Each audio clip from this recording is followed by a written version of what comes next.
그 당나라에 가서 불교를 배우고 온단 말이죠. 그러니까 엄청 똑똑해야 되겠죠? 유학 아무나 못 가잖아.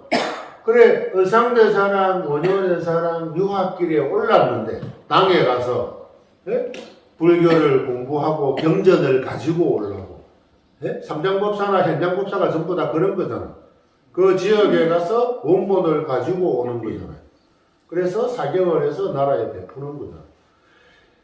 그래, 공부를 하려고 갔는데 태풍이 부는 거야. 첫 시도에. 어쨌든 날씨가 안 좋아서 못 갔어요.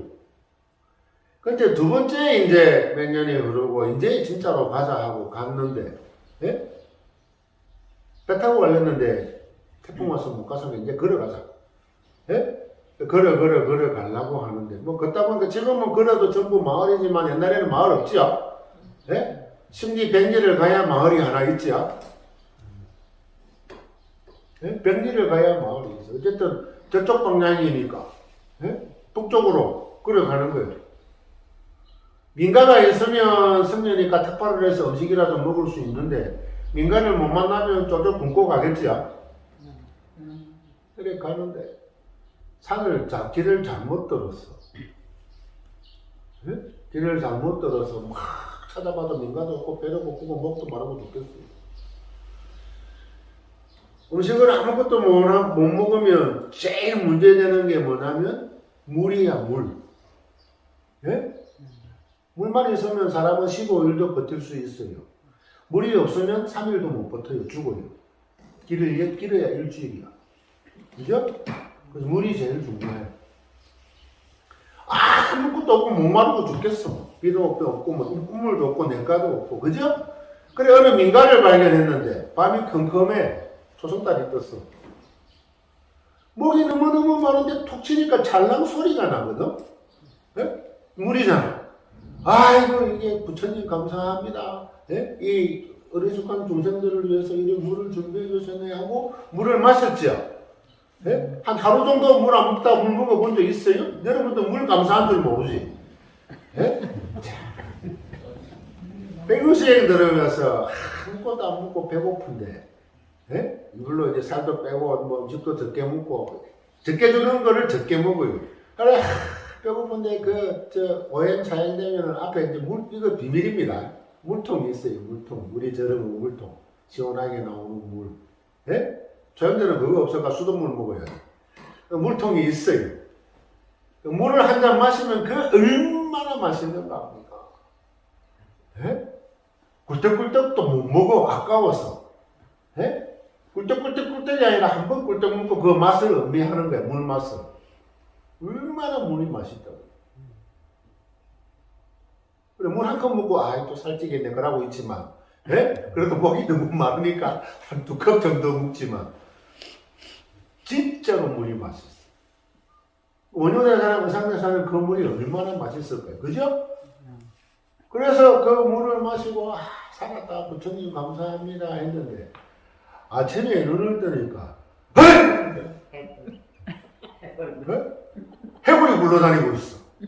그죠? 그리고 해골이 굴러다니고 이게 뭐야 보니까 에? 어제 마셨던 건 물바가지인 줄 알았더만 해골에 물이 차가 있네. 그죠? 그거를 마시고 그래 감사하고 먹었는데 해골인 걸 아니까 왜 토하겠지? 그죠? 그래 의상대사 토하고 난리도 아니야. 원효대사도 토하고 난리도 아니야. 그래 가만 생각을 해보니까 원효대사가 어제는 부처님 감사합니다. 너무 고맙습니다. 부처님 덕분에 이렇게 어리석은 중생이 이렇게 감로수 같은 물을 만났습니다 했는데 하루도 안 지나고 그 감로수 같은 물이 해골 바가지에 있는 물이 되어보니까 썩은 물이 되고 죽을 물이 되어버렸어. 물은 물인데 에? 누가 사는 산이면 물은 물이다 그랬죠? 여기서 나오는 거예요. 물은 물인데 에? 물은 물인데 해골 바가지에 담겨있는 물이다 그래 놓으니까 이게 썩은 물이 되고 죽을 물이 되고 토해야 될 물이 되는 거예요. 그거를 곰곰이 생각해 보니까 저 화엄경이 가르침입니다. 일체 모든 것은 내 마음에서 이걸 만들어내는 거야. 네? 감로수 같은 물이 되기도 하고 썩은 물이 되기도 하는구나. 못 마실 물이 되기도 하는구나. 그래서 운영에서는 나는 굳이 당나라까지 가서 또 새로운 법문을 배울 필요가 없다. 이 해골 바가지 물 하나로 내가 깨달음을 얻었다. 의상대사는 나는 그래도 가야 되겠다. 의상대사는 중국으로 당나라로 갔어요. 가서 불교를 배우고 화엄경을 들고 왔어요. 그래서 화엄경의 시조, 화엄경을 한국의 화엄경을 열은 최초의 우리 종조라고 하죠? 종조가 되었어. 그 화엄경이 뭐냐 하면 전태가 말한 58교의 화엄시, 녹음시, 방등시, 반나시, 법화열반시가 있는데 부처님이 제일 먼저 설법했던 게 화엄시야. 그게 화엄경이에요. 부처님이 설법을 누구한테 했다고요? 제일 먼저? 5명의 비구, 수행자들한테 이야기했죠. 똑똑한 사람들한테 이야기했어. 네? 수행하는 사람들한테 설법한 게 화엄경이에요. 무지렁이들. 네? 이 무지렁이는 그 사람들 무시하는 게 아니라 아무것도 배우지 못한 일반 백성들한테는 화엄경을 쓰래 본들 못 알아들어요. 한자를 모르는데. 그래서 예를 들어서 설법하기도 하고 인연을 들어서 설법을 하기도 하고 그 넘어가게 되면 예를 들어서 설법하는 게 많아요. 어쨌든 의상대사는 한국의 화엄경의 시초가 되었고 원효대사는 이 일체유신조라고 하는 화엄경의 가르침을 본인 스스로가 받아들였어요. 모든 건 마음에서 일어나는 일입니다. 여기서 질문을 할게요. 여러분들이 똑같은 상황에서 그 해골물을 먹었습니다. 아까 내가 백교수행 들어가서 물컵 이야기 했죠? 물이 너무 감사하다. 엄청나게 감사하고 맛있는 거야. 시원한 물 한 잔이 그거를 가지고 하루를 살아갈 수 있는 거예요. 그런데 그거보다 더 극한 상황에서 감로수 같은 물을 마셨는데 해골에 담겼단 말이죠.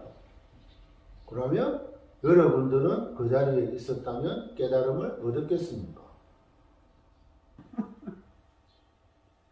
그 이후로 원효대사 행적을 보면 알잖아요. 그죠?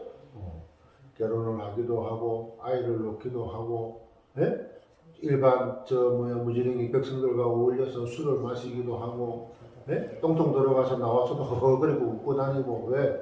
냄새나고 더럽다 하는데도 본인은 모든 건 마음에서 정해지는 거니까 아무렇지도 않고 빵을 때려도 허겁게 하고 그죠? 누가 너를 화나게 해도 화 안 내고 원효대사는 거기에서 완전한 깨달음을 얻어서 원하는 걸 얻었어요.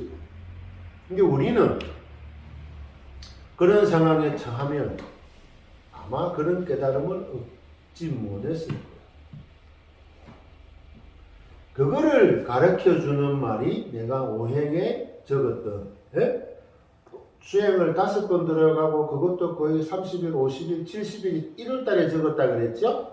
그죠? 450일 지난 시점에서 닦고 또 닦고 물 수행을 하고 물을 뒤집어 쓰고 또 물을 뒤집어 쓰고 물을 뒤집어 쓰고 하다 보니까 어느 날 문득 아직 6파라밀을 수행하지 않았다 하더라도 6파라밀 자연이 와서 있노라.